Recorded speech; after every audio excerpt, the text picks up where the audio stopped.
at least everybody got close to the front seats. You can see everything. That's the good news, right?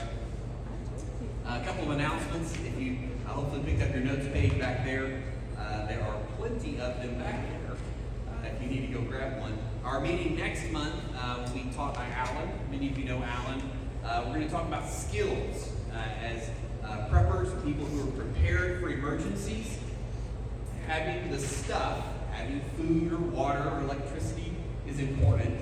But in my opinion, what is equally important is having skills, like canning skills and other skills that you can use when maybe you don't have electricity, maybe you don't have modern conveniences, and those types of things. So next month at our meeting, he has researched and he's been preparing longer than any of us that I'm aware of, or at least longer than I have been. But Alan is going to get a list of skills together that you think would be important for you to learn, as well as resources where maybe you can learn those things for free. Maybe it'd be a canning meeting like this, or something from the Red Cross to learn medical skills, or various ways that you can learn the skills that you may need to prepare for emergencies. So that's what November 10th is. December 8th, our December meeting, and again, all of our meetings are on the second Friday of each month at 6 o'clock right here. December 8th will be gardening. We'll be again hearing from Carol and her wonderful husband Mike, both master gardeners. They're going to be back talking to us about how to plan and grow a garden or orchard. December is a great time to learn that because, why is December a great time to learn that? Because you can plan it, You can plan it all out and you have time to figure out a good plan for your garden so you can get it in the ground at the appropriate time. And so we're going to be learning about that in December. We haven't yet planned out 2024. We'll be doing that soon. If you have some suggestions on topics you would like to learn about, feel free to let me know. If you have a topic that you would like to teach, please let me know. We're always looking for people who are subject matter experts and they can come teach us things. The other thing we have noted on here is our Ozarks Bug Out Camp for 2024. We had, in September, we had our 2023 Ozarks Bug Out Camp down at Roaring River State Park.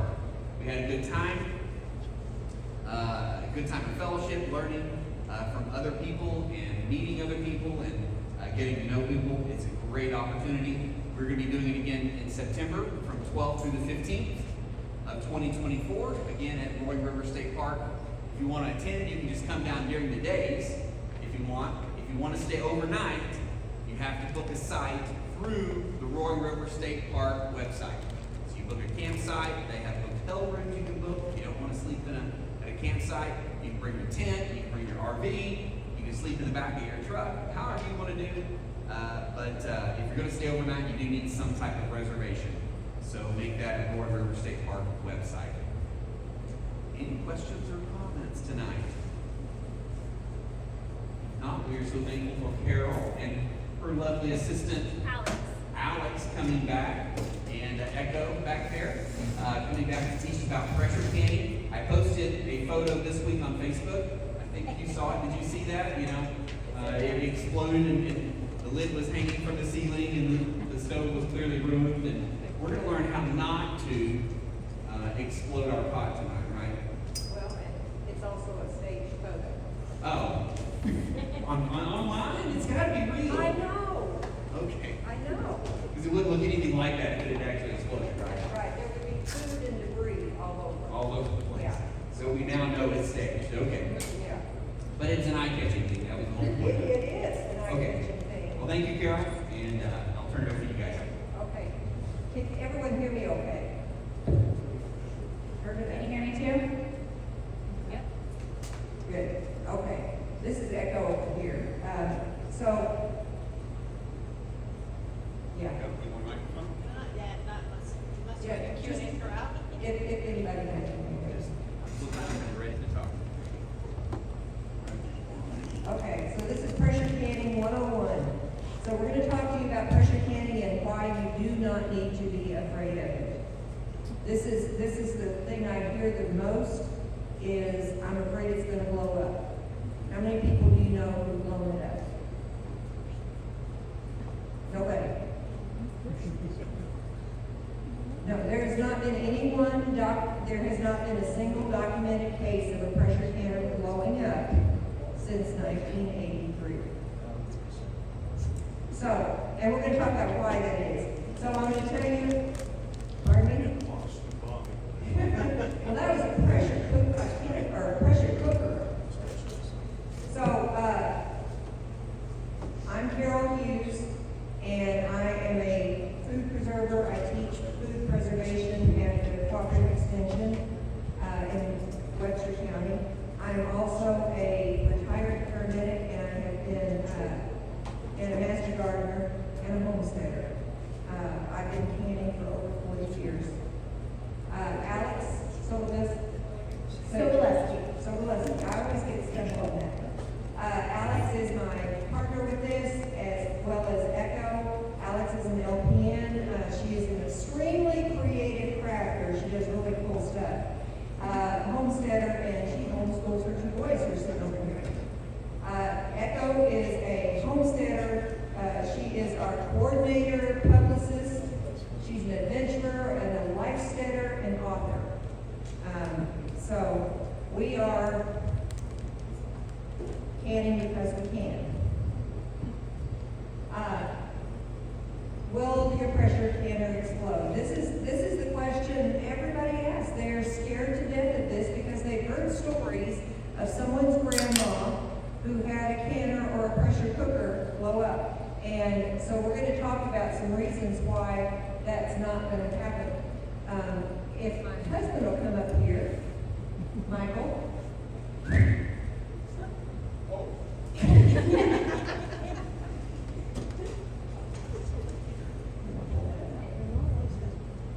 She has fingernails, I don't. Well, we did that before. So this is what we're going to do. Let's sit over here so everybody else can see. So this is a pressure release valve here. When this is pushed, turn it.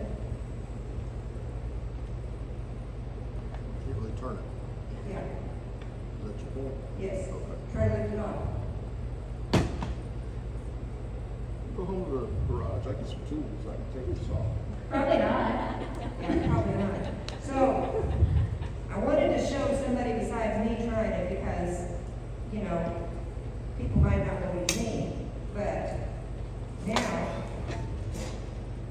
when that's down, when this is in the up position, it catches in this metal piece right here. And this is one of the safety matters that we have. So we have, this will only fit on one way. This is the Presto. And we're going to talk about several other things. But this will only be, you can only put this on one way and it will catch that way. So how does that thing come up? Why does that thing come up? That comes up when there's pressure inside. So basically, if there is pressure building up inside, it pushes this up. That causes it to lock in place. As long as there's pressure in there, this will not, you cannot get that lid off. It's a safety feature. Plus, there is metal, if you look underneath here, there's metal flanges here that keep this from coming off. This is about the safest you can ever imagine. There's also another thing that since 1983 has been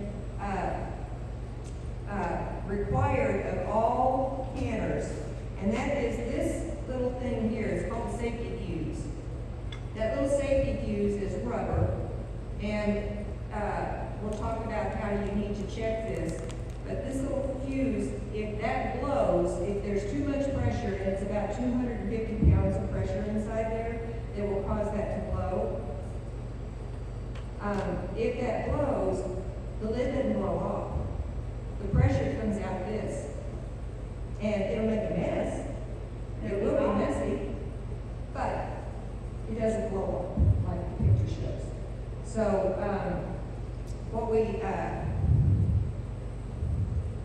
we say now is that it's not likely to blow up unless you do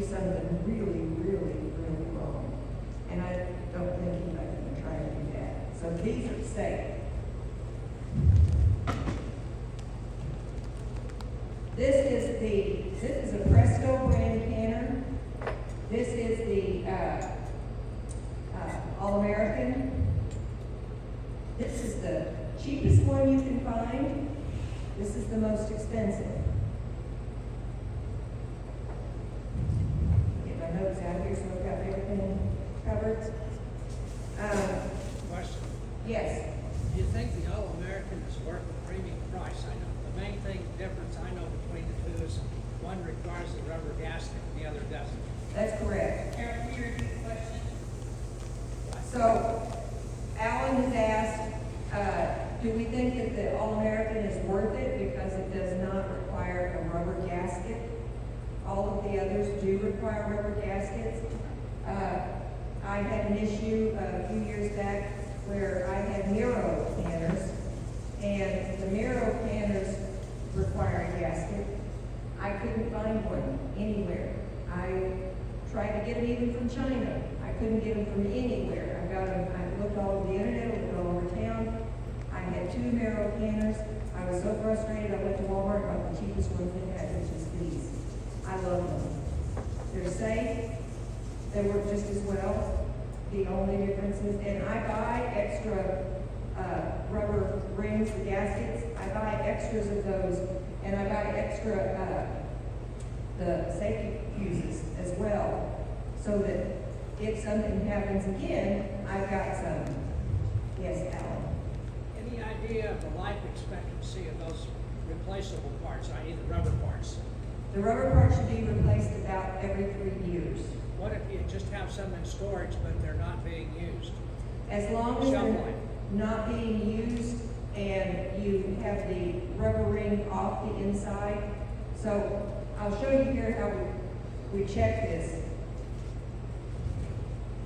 I'm thinking if somebody wants to acquire a bunch of spare parts for their pressure canners in case the time should come when you can't go to Walmart and buy them anymore, or order them from Amazon, and you want to buy some spares and put them down in your root cellar or something, how long could you expect them to last? Because I know Well, if they're in the package, they'll last for probably at least 10 years. I would think if they're not exposed to a lot of heat or dry air, I would think that might not be long enough. okay, might not be, but, yeah, these rubber rings here, if you're gonna store this for any length of time, take it off, put it inside the canner, and put the lid back on. So how much do the replacement rings cost?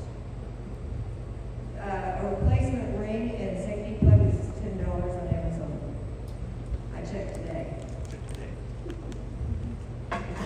So, tools and equipment. The tools that you would need, and she'll show you these as we go.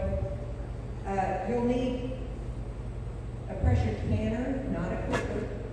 So there is a difference. Pressure cookers are not canners. I am that now. Pressure cookers are not canners. They are, they don't have the safety features or the ability to regulate the pressure like the pressure canner does, or the pressure cookers don't. You can pressure cook in a pressure canner, but you can't can in a pressure cooker. So, jars, they need to be canning jars. If you're going to use a pressure canner, you need to have canning jars. Now, if you're water bath canning and you want to use jelly jars or peanut butter jars or spaghetti sauce jars, as long as they have openings that will fit these 2-piece rings and lids, then you can use them because they're not under pressure, they're just in boiling water. But if you are pressure canning, you want to use the jars that are made to withstand that pressure. And so there are some other features about the jars that you want to remember, and we'll talk about those in a few minutes. You want to make sure you have new flat lids. Okay, so don't reuse your lids, especially if you're pressure canning. They're not made to be used again unless they're Tatler or Harvest Guard. Those are the two reusable companies They make lids that can be reused. These, regular lids like the ball, this is pure, we have, 4 jars, there's all kinds of companies making lids now. So is, Lehman's, they're making lids now. They're made specifically for one use. So, don't use them again, because that's a lot of work to go to have them fail. Rings. You have 2 types of rings. You have the large mouth rings, and then you have the regular mouth rings. Different sizes, so make sure you have the right size for your jars. Then you'll need bubble remover. I use a chopstick.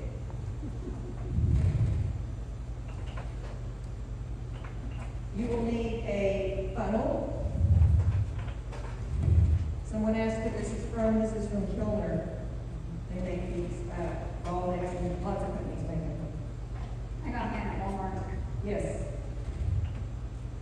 You need a lid grabber magnet, and truthfully, you don't really need one of these, but some people prefer to use them. You do not need to boil your lids. This is not a sterile process of preparing the food. You don't need to use, you need to be clean, but you don't need to be sterile, because you're going to be sterilizing everything in the can. So they no longer recommend, since 1980, they no longer recommend that you boil your lids because of the rubber that's used on them. So just put them in hot water. Pot holders for lifting them out. You should have a permanent marker, which I did not put in there, did I? Yep.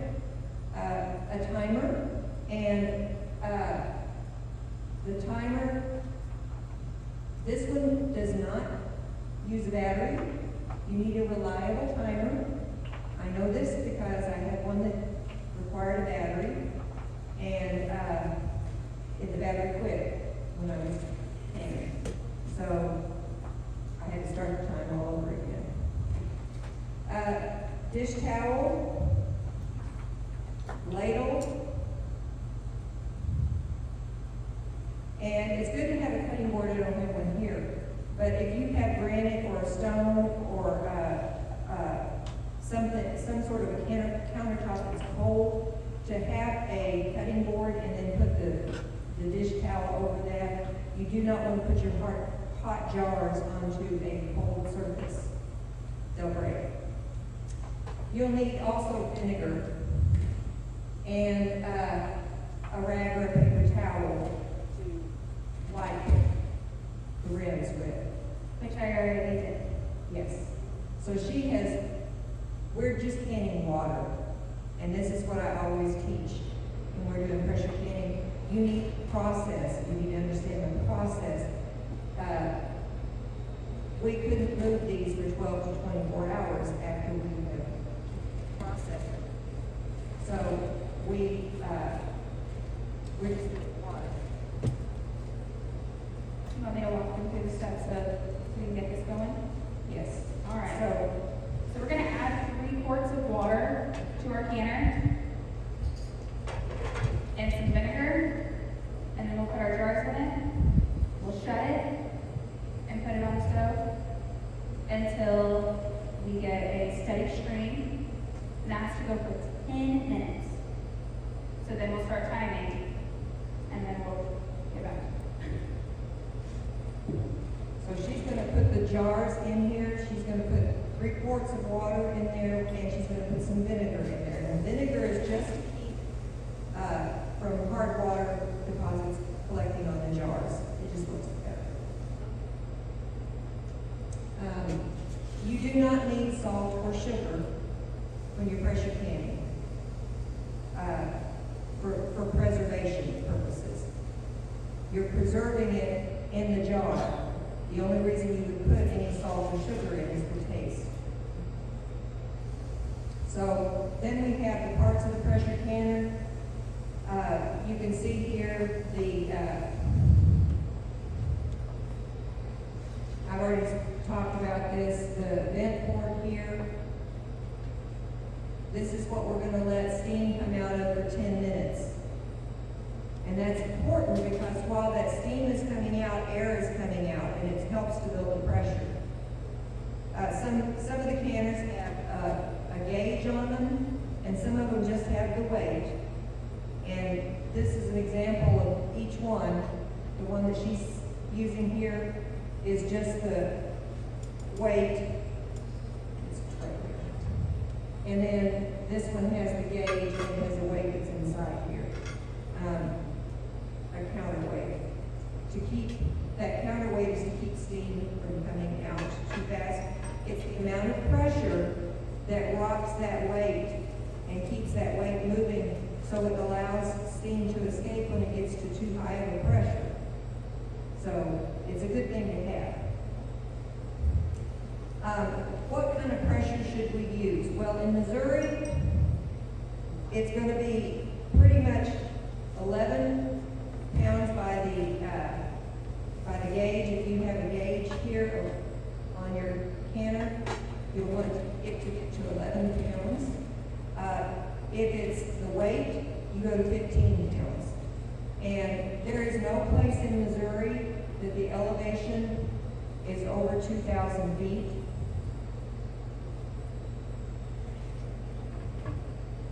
Pardon? Low percentage.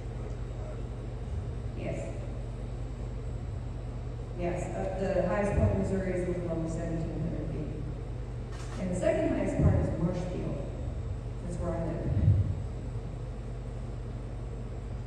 Okay, so this is how you check your canner. You have a little, the little port there, and you're gonna lift that up. Yeah, she's already got the lid on. So you lift it up and you look through that. That's the part that I told you where the steam is gonna come out. That steam needs to be released for that 10 minutes. So you need to make sure that there's no food or debris in that port. And you can use either a pipe cleaner or this is a toothpick someone's using. Also, that rubber gasket that you want to look at, you want to make sure that that is pliable, that it's not cracked and brittle. That's very important because if it's not cracked or if it's cracked or brittle, you will not be able to have a good seal, and then you're doing it for nothing. It's not going to work. How much vinegar did she put in there? She puts about a quarter of a cup of vinegar. Quarter cup. Yeah. What happens if you forget the vinegar? Like I They did. get cloudy jars. Alright. That's all. They just get mineral deposits on them. It doesn't harm them at all. Just looks bad. And I've forgotten many times. I forget it every single time. You got some cloudy jars at home. I do, but you know what? They taste good. They do. It doesn't matter what's on the outside. Okay, so here, as I showed you before, this is the Presto. This is one with the gauge. It's a 23 quart. And this is the All-American. And like I said, the All-American does not require the rubber gasket. So there are several other canners out there. There's one called, it's a digital canner. It's made by Presto, and it's electric. I don't use it yet.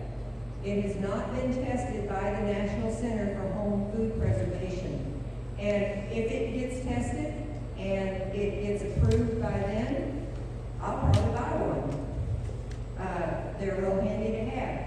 But I'm not going to try it and experiment with it. This is not something that you experiment with. Your food needs to be safe. So you don't make experiments. You don't go on the internet and look at so-and-so's video. I have a fellow that I like to watch a lot on YouTube about his gardening tips. He has great gardening tips. But one of the things he did was he canned potatoes. The potatoes he canned were not peeled, and that's not safe. He did not put any liquid in the jar. and that's not safe. And we'll discuss why. But, the peel of that potato can harbor botulism. The fact of the matter is, the one food that has had more association with botulism has been potatoes. They are the most dangerous because of their skins, because they can harbor botulism in the skins. Botulism is found in the ground. Potatoes grow in the ground. So that's why it's important to peel potatoes and not hand them with the peels on. Here's the Presto. 2 days ago, that price was $78. And this is for a 16 quart. This is showing a 23 quart. A 16 quart canner. The Presto was $78. That's up $10 from 2 years ago. The Miro, by the way, if you have an old Miro canner and you want to know if it was made after 1983, when they required the safety fuses, look on the bottom. They're the only canner that does this. They have little squares that, one square and then 2 squares under it that have numbers in them. If it says 9 and 83, then that was made in September of 1983. So then you know when that canner was made. And Vero is the only company that does that I know of. But they have started producing canners again. I guess they had quit for a while, and now they're doing it again. And I'll talk about the glass stoves in a minute. This is the Denali. They're the new kid on the block. Denali has canners that are rated for both induction stovetops and for glass top stoves, as are Presto. Presto, you have to buy a special canner that is induction safe or induction capable, I guess is the word. You have to buy the special one that's induction capable, but the Denali, I talked to them, they say their canner can be used on a glass top or an induction stove. And I get asked all the time, can I use my canner on a glass top stove? That's probably the most frequent question I get. Yes, I've been doing it for 15 years. Can you use this one on the glass top stove? You cannot, and we're going to talk about which ones cannot be used on the glass top stove. The All-American price starts at $340, so they are much more expensive. But Is it any safer? it's not any safer than the other. Yeah. The only difference, the only advantage this one has is the lack of gasket. Okay. But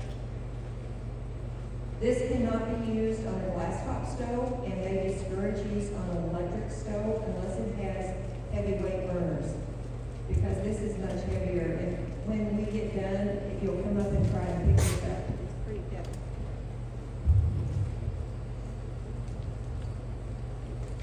Oops. Thank you. What's safe to pressure can? Well, a lot of stuff is safe to pressure can. You can can broths and stocks, fish, fruits and chutneys. I don't really pressure can fruits and chutneys. I would do that in the water bath canner, but you can.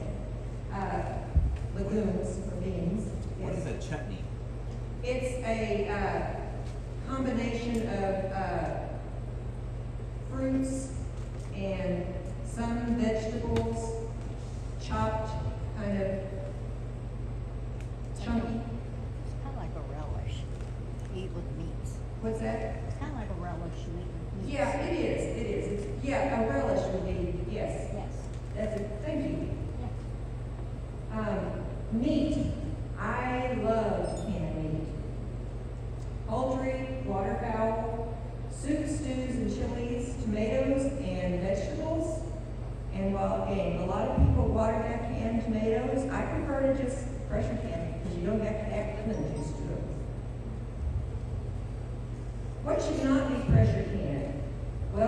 no mashed potatoes or pumpkin or squash.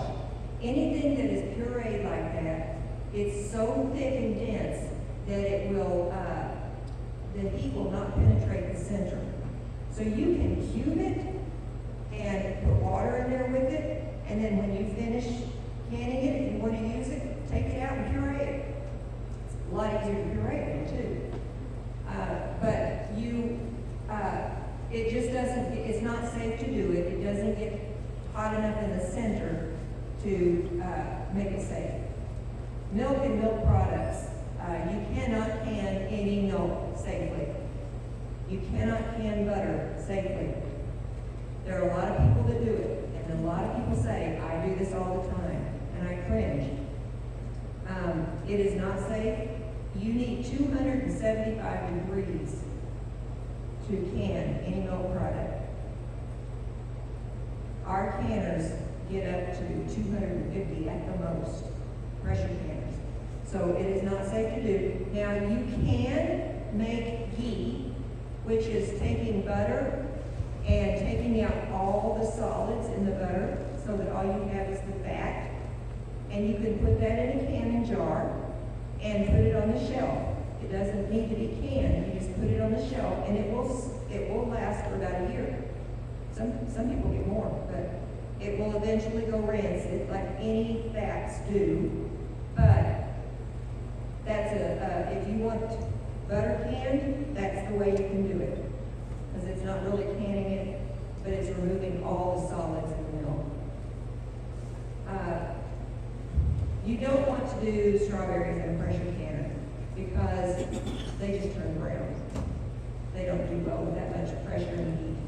Oven canning is not really canning. I've heard so many people say, I oven can this or I oven can that. It's not canning. You put something in the oven, it's a dry heat. The jar manufacturers, which pretty much all the jars are made by the same company that makes Ball, Kerr, Jardins, they're all one company now. And they do not recommend putting them into an oven because it's a dry heat and it can cause micro cracks in the jar. And that can explode when you use it again under pressure. No eggs. Eggs are no-no. Cannot can them. It's not safe. No flour or grain of any kind. No rice. No pasta. You don't want to do processed meats, and it's more because of it causes some issues with the nitrates in the meats. But processed meats, why would you want to can them? They're already usually canned. No thickeners except for clear gel and pie filling only. And dry canning. Liquid is necessary to transfer heat. So oven canning is not dry canning. Oven canning is when you put flour or something into a jar and put it in the oven. Lots of people do that. It's still not safe, but lots of people do it. Dry canning is when the fellow put the potatoes in the jar and didn't put any liquid in there. Heat can't penetrate that. This is the Bible for a canner. This is the National Center for Home Food Preservation. This needs to be what you consult every time you can, because it tells you everything that you need to know. Let's see if I can. How do I get this to open that? Will it do it? Okay. Well, you're probably not connected to the internet, are you? I am. I did connect. I have this on the home page of my phone, so I can just consult it every single time I can. I Along do with too. Carol. Yeah. I consult her every time. So this is the National Center for Home Food Preservation. It says no internet. Okay. All right, just close that if you will. I connected, but I don't know. Anyway, it'll say on there, when you open that screen, it'll say, how do I? And then it has several choices. Can, ferment, pickle, all kinds of things that you can choose from. choose can, and then it'll go down and you can choose green beans. And you look at green beans, and it tells you what pressure to can them at, how much headspace you need.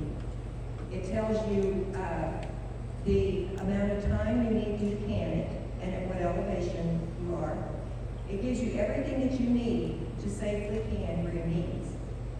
And it has everything that safety can. It has all the warnings that you would need about what safety is with your food. Have you ever found any mistake in there? No, not at all. In fact, they are the authority. They do all the testing for the United States. And it's the University of Georgia is where this is at. They have been testing since 2000 they published in 2009. So here is about jars. So I told you about these jars here. What can you can in each of these things? And it's not written in stone, but except for this one. Now I could use this one to can salmon. I've actually had some canned in a jar that size. Jellies and jams and butters. I could can relish or a small amount of something. If I have something that I need a small amount, like tomato paste, this is a good jar for that. Whatever servings that you want. I put chicken in this size. I do it in quart size too.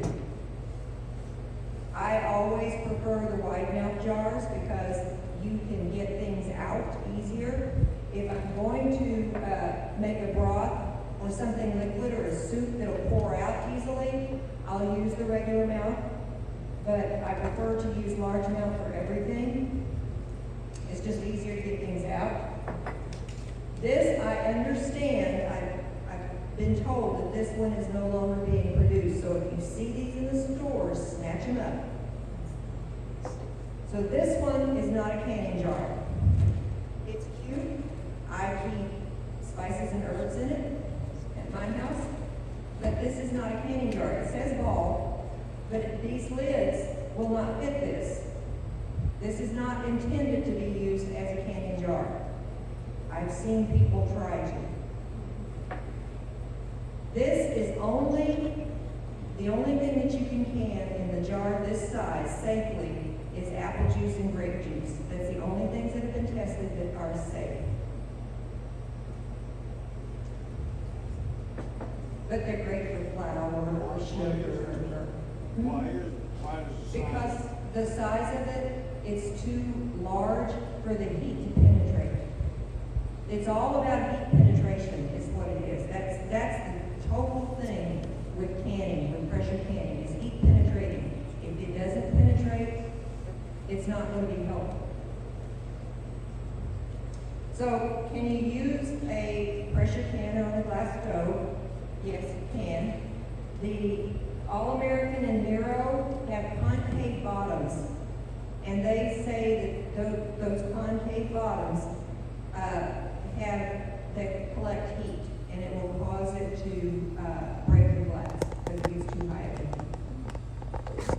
I used a Nero for many years on my glass canner because I didn't have it break.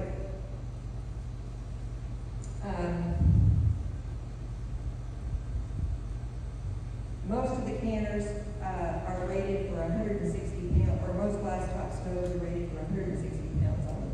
I've actually had 2 of my presto canners going at once on mine. You need to, if you have a dial gauge, you need to have that tested annually. You can take it to the cooperative extension office and they will test it for you, and I believe it's free. So if you have a weight gauge, you don't need to.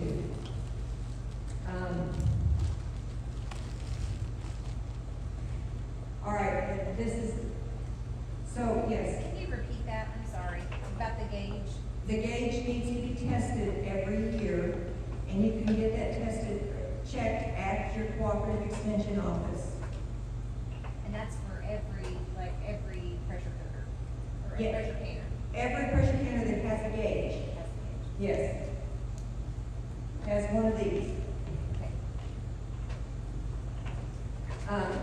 you need to be careful about the jars that you have.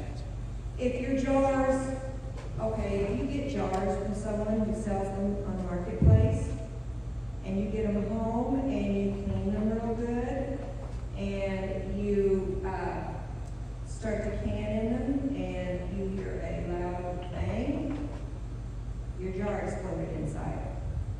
And that's because someone maybe oven canned with it, or just, if you use metal tools as a bubble tool, if you use a table knife, you can cause micro cracks in it. You can't see those cracks until they blow up inside your canner, which was a real big mess, but it was inside the canner, not outside, so.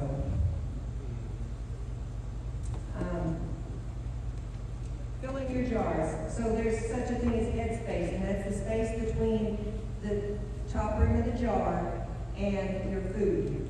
And head space is important because as you're canning things, things are starting to boil up, and you can have stuff go over your lid is only setting on there.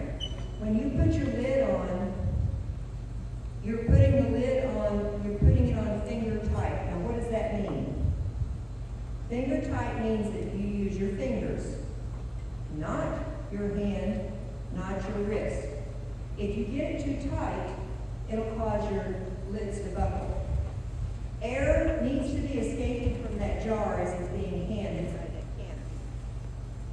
So if it's too tight, air can't get out and cause the lids to buckle. If it's too loose, the ring, because it's jiggling around in there, the ring can come off, and then you lose your seal too. The jars don't actually seal until they're out of the canner, and it's that pressure difference between, or the temperature difference between the canner that they're in and the air outside that causes those lids to seal on.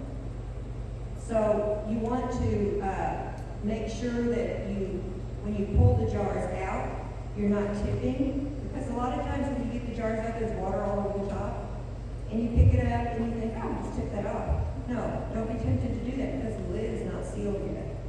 And when you tip it off, you can get food debris underneath the rim, and you won't get a seal. And like I said, always use new flat rings.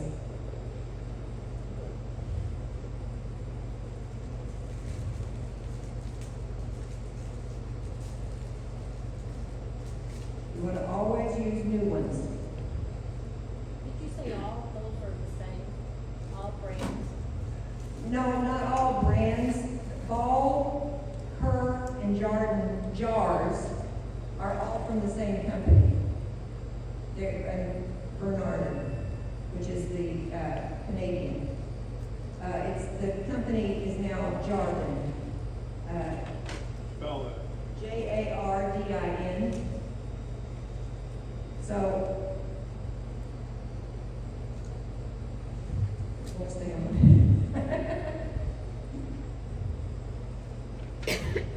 Now we're going to talk about steps in pressure canning. We talked about filling the jars, and you need this head space. And that head space, the difference between the food in the jar and the top, and that will be told to you. They will give you that information on the National Center for Home Food Preservation site. Also, in your canning books, if you get books that have canning recipes and such in it, that will tell you. I have one canning book that I think everybody should have. Everybody. This is it.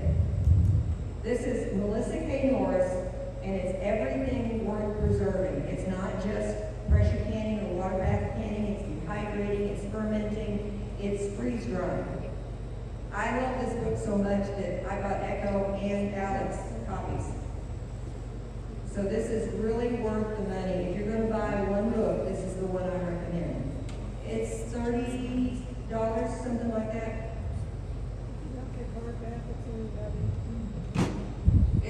It's only about 18 for soft cover. Okay, I didn't know they had soft cover one yet. Yeah, I bought these when she first put them out. I pre-ordered. What's your name? What's the author's name? Her name is Melissa K. Norris, Norris.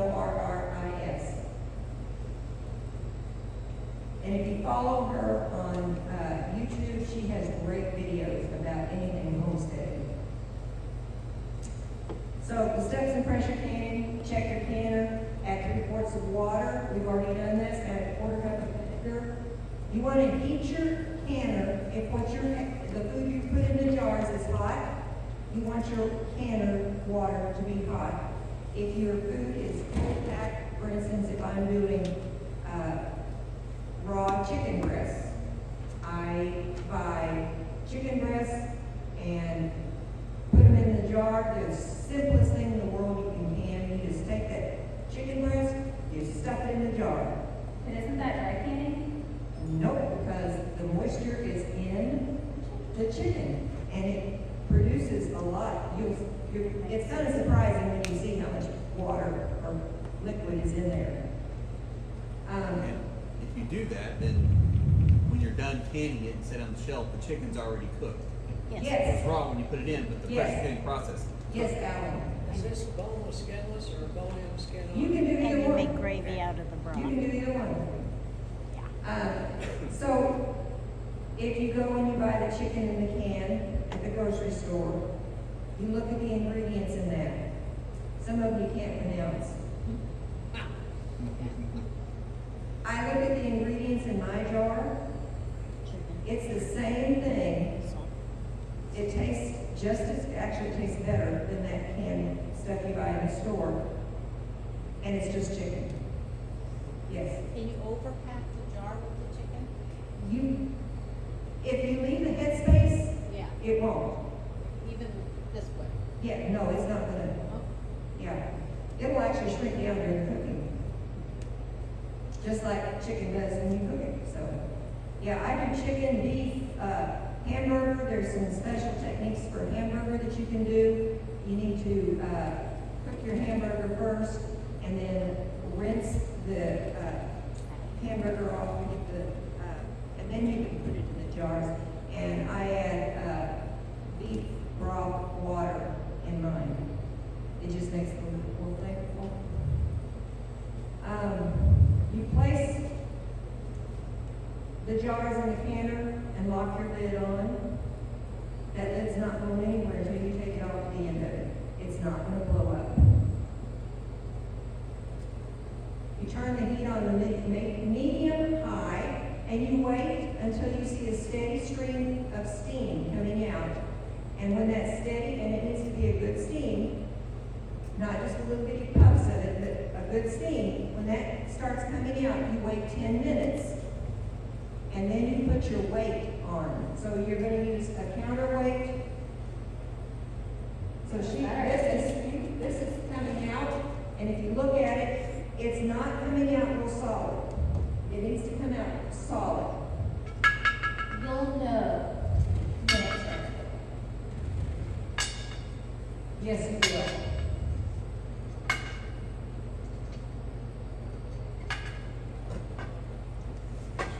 All right, this is the weight. Here, the counterweight, and it's got 5, 10, and 15 pounds on there. So you put it on the 15 for this area. And this is the weight here. This is for the Presto, and it also has 5,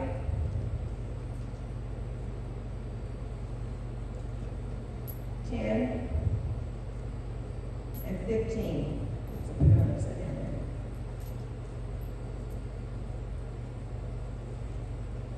there. And around here, we use 15. So, after 10 minutes of that going off, she's gonna be watching that for 10 minutes. Do you want to set the timers? Our steady stream. When it's, I wouldn't call that steady. I didn't think so. Not yet. You have to go past 15. Oh, you do? Yeah, go past 15 and then back to 10. All right, then, when you put the weight on, you're gonna wait until it starts rocking. And it'll start going like sound I love to hear. It will make that noise. Now, if it's going that's too fast, turn the heat down. If it's going, they say 1 to 4 times a minute of that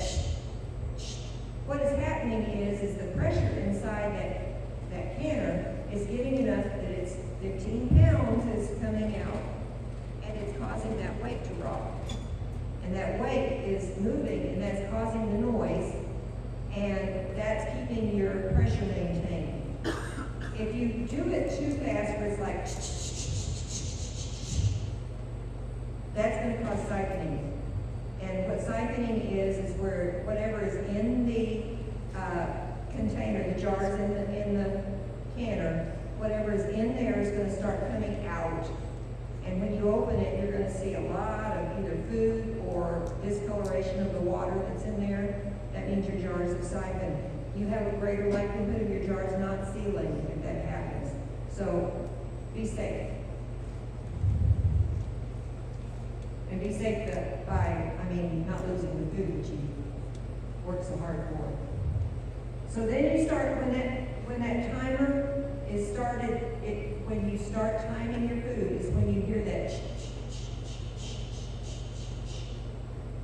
That's when you start timing. You don't start timing when you put the weight on. You start timing when you hear that noise or you get to pressure on your gauge.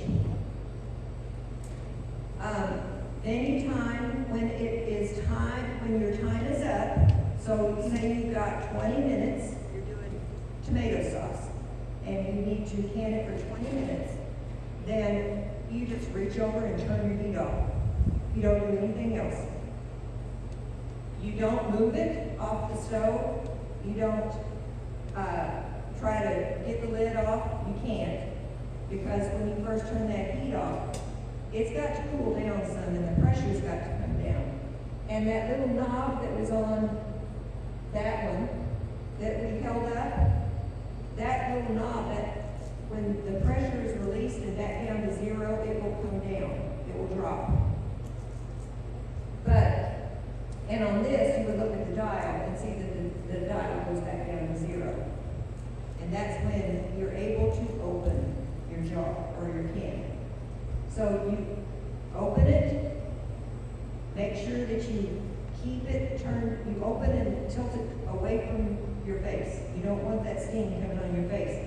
Use pot holders or mitts or something on your hands, because I burned my hands many times doing that. Just be safe, not sorry like me. Then once you have the lid off, you wait 5 minutes. That time is important, that you wait the 5 minutes. The reason that you have to wait this length of time for safety is because when they do the safety testing at the National Center for Home Food Preservation, they're including that time, that cool down time. So you haven't canned the appropriate amount of time if you take it off too soon. Or I've seen people do this where they'll go and they will use steady stream. Okay.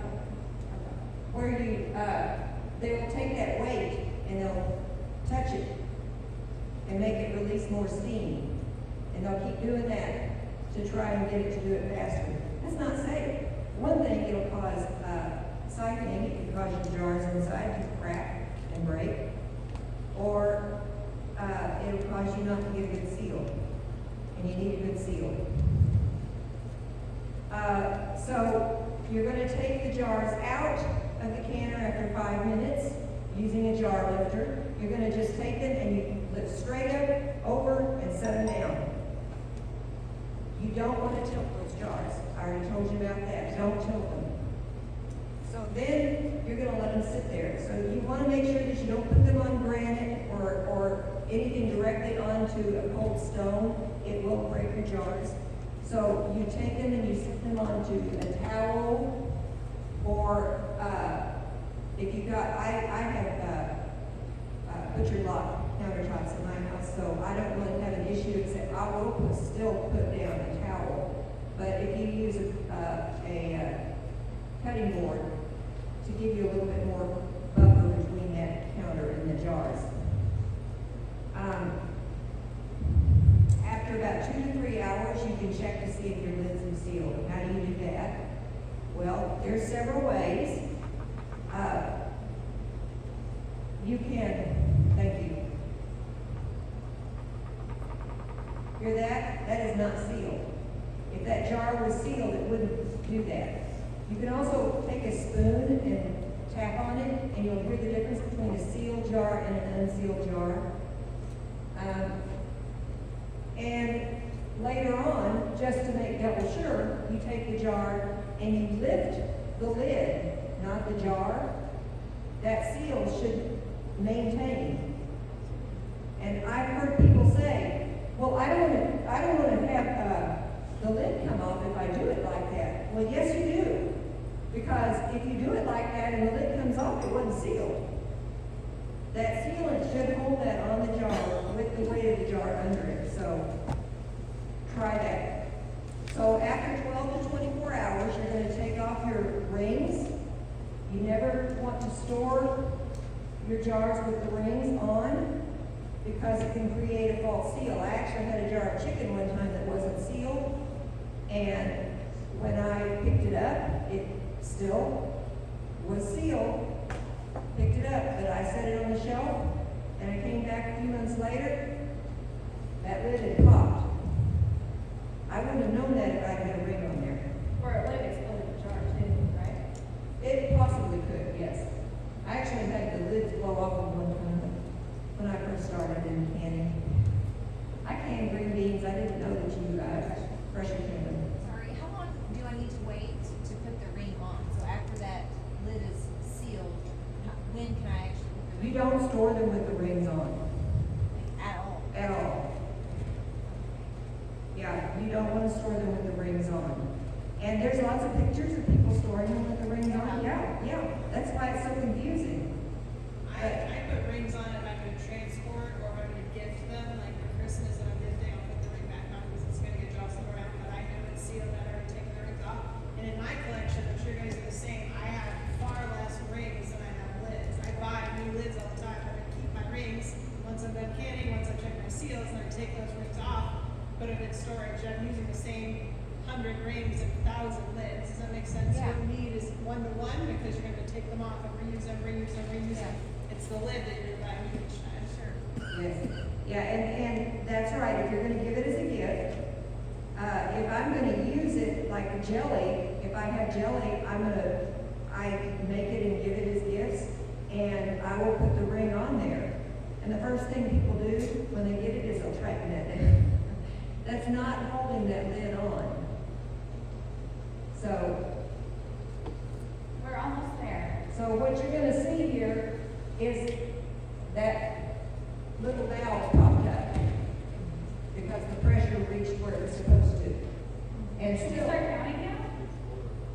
For our time? That doesn't count, right? no. Actually, I called the company about that because I was questioning whether or not I should count the time when steam was coming out of steady stream or when that thing popped up. And they said, you don't need to wait for the thing to pop up. You just look at the steady stream of steam, and then you start for 10 minutes. So, remove the rings, wash, label, and date your jars. It's an important thing to date your jars, so that, remember, we do first in, first out, so we eat what's the oldest first. And, store your jars. You can stack your jars. This is something that has been discussed, because people say, you're not supposed to stack your jars. Actually, you can. And that's the National Center for Home Food Preservation has said that. This is how I do it. This is actually my pantry.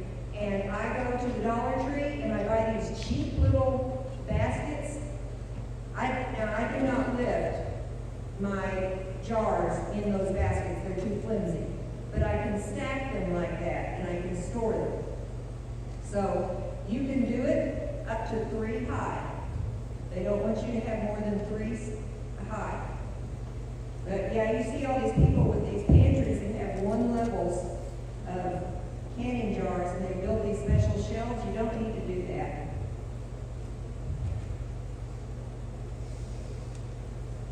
Okay, here are 10 rules.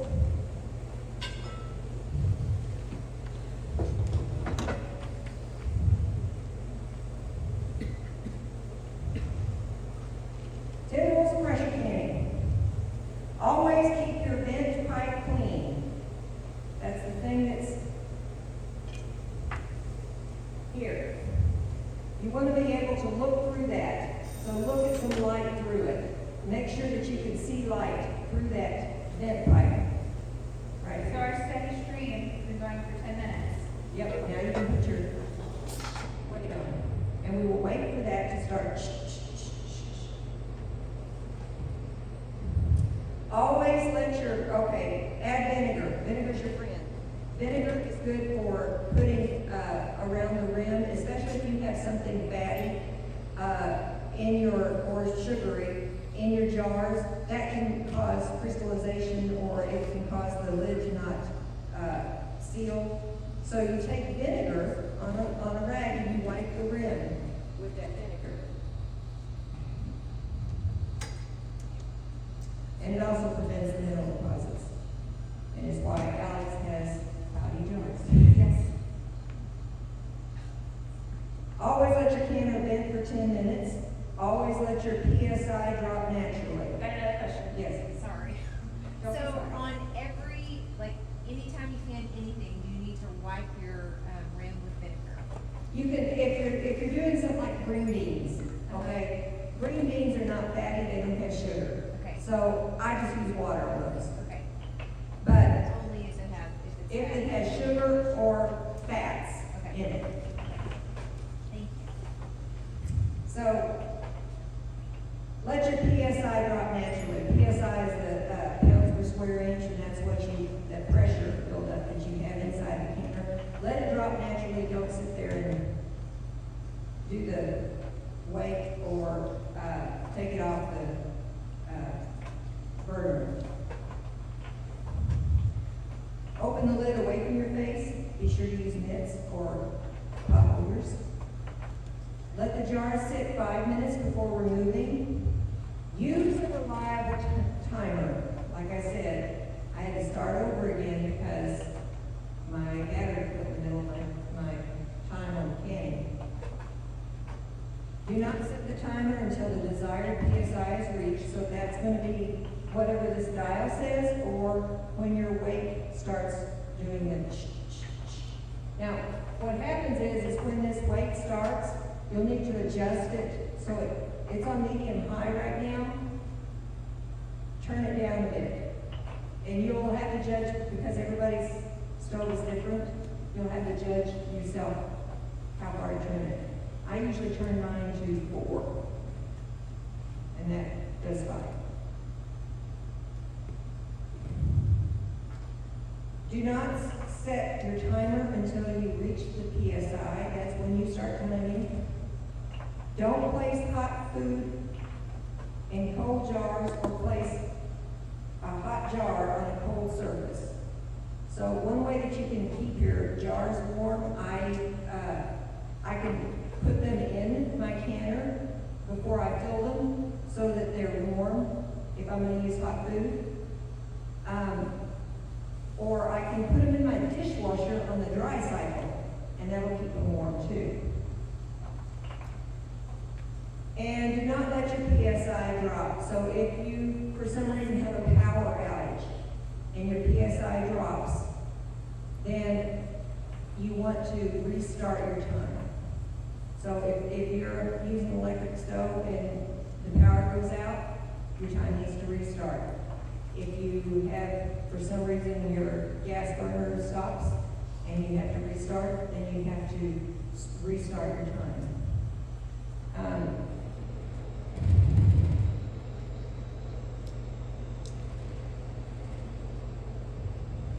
I always mark my lids. I take a permanent marker, and any lid that I use, I mark with an X, so that I know that that lid has been used on a can for some reason.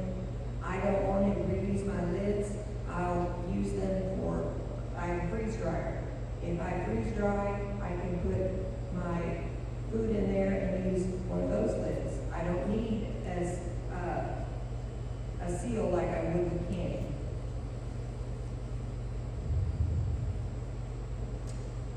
And I store my jars, my empty jars, with the rings on them like this, because if you don't, you can nick the tops here. then you're not gonna get a seal that's good. So this is actually a protective way of keeping your jars from getting nicks on the rim.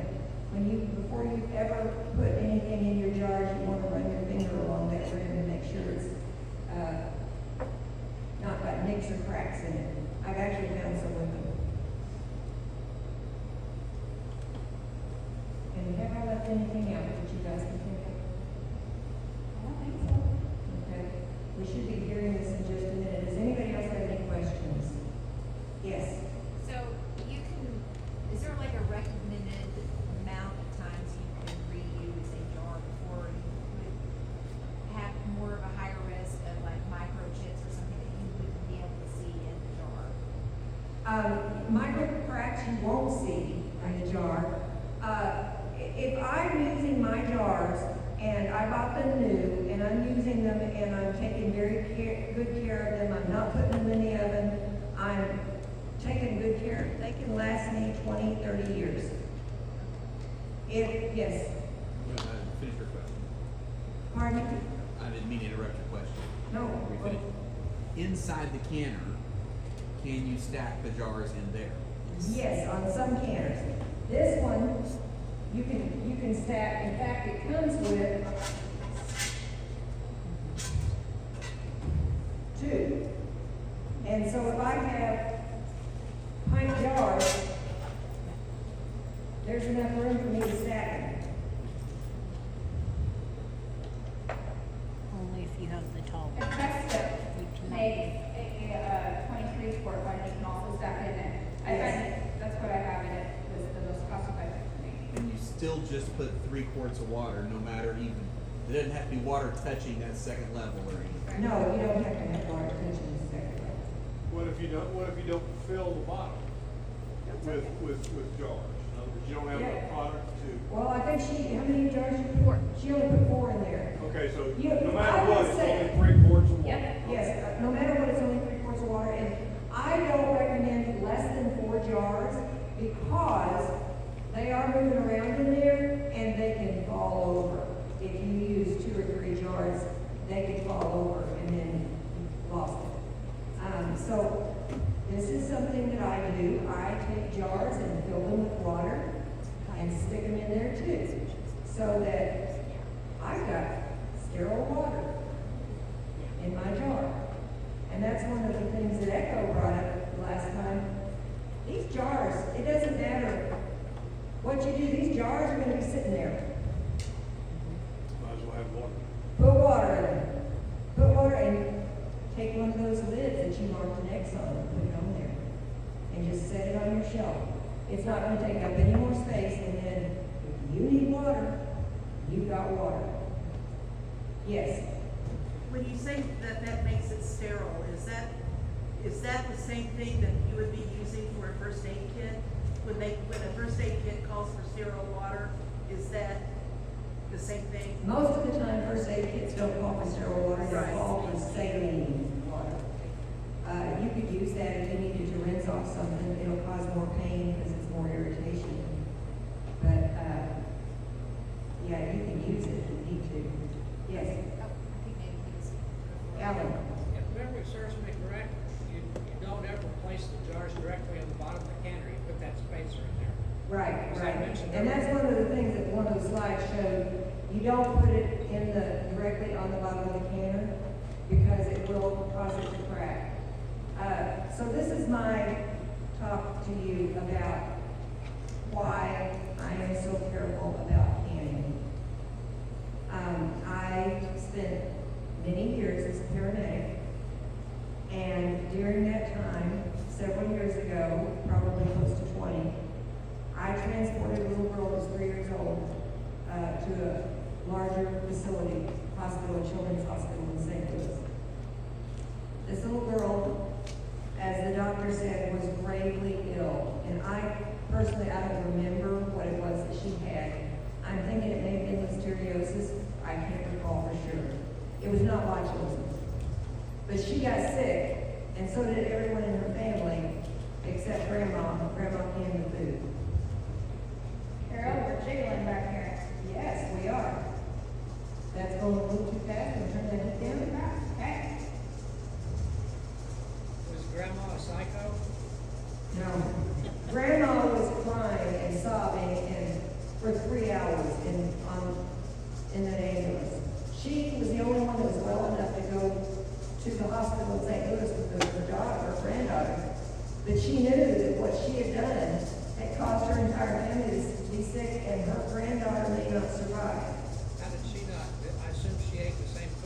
She didn't eat it. No? She didn't eat it. She gave it to them.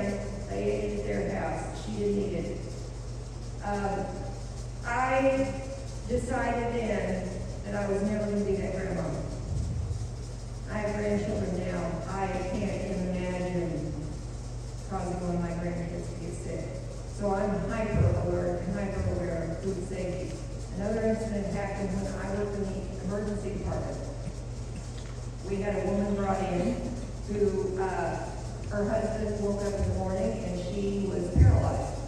They thought she had a stroke. She didn't have a stroke, she had botulism. We found out later. We took care of her, and we didn't find out until, I think it was a week later, that she actually had botulism. She survived, but what botulism does is it paralyzes you. And what else is paralyzed? Your breathing. You can't breathe. She was fortunate because her husband woke up and was trying to get her up to work. If he hadn't done that, she would have been dead. So this is serious stuff. It's not something to be tried. Oh, well, I'm going to try this recipe because somebody on YouTube said it was good. Or I have this book. Guys, there are books that are not safe. The National Center for Home Food Preservation did not publish until 2009. So anything before 2009 is not necessarily safe. So look at your dates on your books. This book is 1969. Would I use any of the recipes in here? Well, I would go on the National Center for Home Food Preservation site and see if it matches what they had on their site. And then I would use it if it did.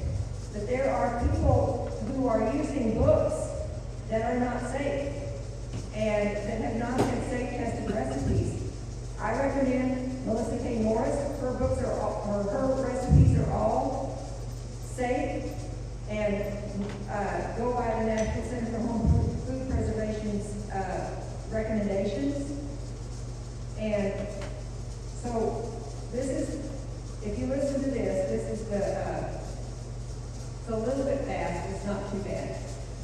And we're just gonna go ahead and turn it off and let it go down in heat, because it's just water in there. So, We got a question. yes, who's got a question? Yes. When you get your jars, do you recommend sterilize them in your dishwasher or hand wash? You can do either one, because you don't need to sterilize them. You need them clean, you know, you need clean jars, but you're gonna sterilize and kill any germs. You've got, microorganisms, and you have, molds and enzymes and virus that are killed by a heat that water bag canning will kill. Then you have bacteria that water bag canning does not give. It only gets 212 degrees. You need at least 240 to kill bacteria. And you said something about turning down the heat for some kind, or if they, Okay, if that starts going too fast, if that that you're hearing, if that's going too fast, then you need to turn the heat down so it's going slower rate. And increase it slowly. Because if you turn it down real fast, then you're gonna lose pressure. Yeah, and you'll get it where it's not, you'll have to start your time over again. So that's why, yeah, you do it little increments at a time. How many times can you start over? Well, I don't know. That's a good question. I don't know the answer to that. So this is what I told you about the books, that canning books before 2009. You can use them, but check with the National Center for Home Food Preservation and make sure that it matches what they've said. Some of the stuff they test says, oh yeah, this is great. Some of it they say, not so much. That's dangerous. Like, for instance, pureed pumpkin. Okay, this is a picture of the three of us. We teach food preservation for the cooperative extension. If you would like to take some of the classes there, there's the phone number for their office. We normally have them at the cooperative extension office, but we have been offered a use of a professional kitchen. I'm not sure if they were working on getting it completed. I'm not sure it's going to be completed by, we do it every third Saturday from 10 until 12. So if you are interested in doing that, they do have a cost of $10. And if that's a problem for you, let them know and they'll give you a scholarship. Where's that at? That's in Webster County at the. Yeah, we're at Marshville. Marshfield is on A Highway, Okay, so, like going past, like the old car works, past that, or? no, it's before the car works. Okay.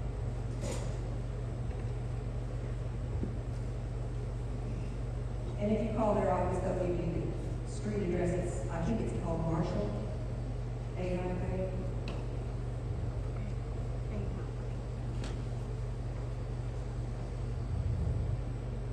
Anybody else got any other questions? It's 859-2044 is the phone number. I'm sorry, I took it down.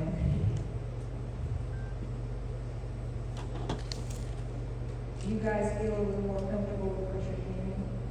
Is anybody still scared? Because you just did it. How long will the food last if properly pressure canned? If properly pressure canned, the food can be stored for, they say 3 years, but that's because as the food ages in the jars, it loses some of its nutrient value, and some of the flavor, some of the color too. But as long as that jar has a proper seal, it's good indefinitely.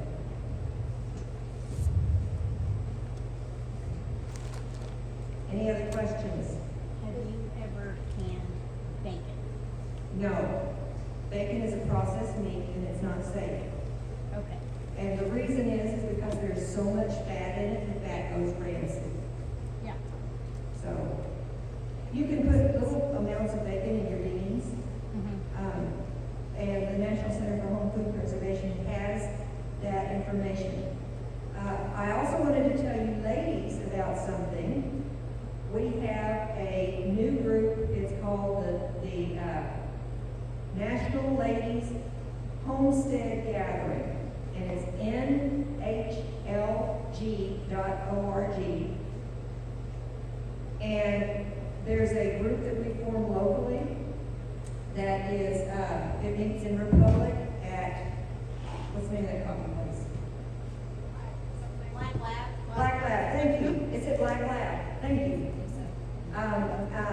If you go on the National Ladies Homestead Gathering site, then it's nhlg.org. If you go on that site, you'll find our group there, and it's free. You don't have to pay. And we have a great time with other people who like to do homestead stuff. So it's good connections, yes. On the No, you can't go. third Saturday that y'all have the thing in Webster County? Yes. Is it the same class every month, or is it a different class? No, that's a good question. We've done water bath canning. We'll be doing pressure canning this last one year, this whole thing again. Then we will be doing fermenting and dehydrating. And if there is interest, we'll talk about freeze drying too. Is this the new, most nutriently dense way of storing food? The most nutrient dense way of storing food is freeze drying. Freeze drying preserves 98 to 99% of the nutrients. This, I believe canning is 80 to 85%.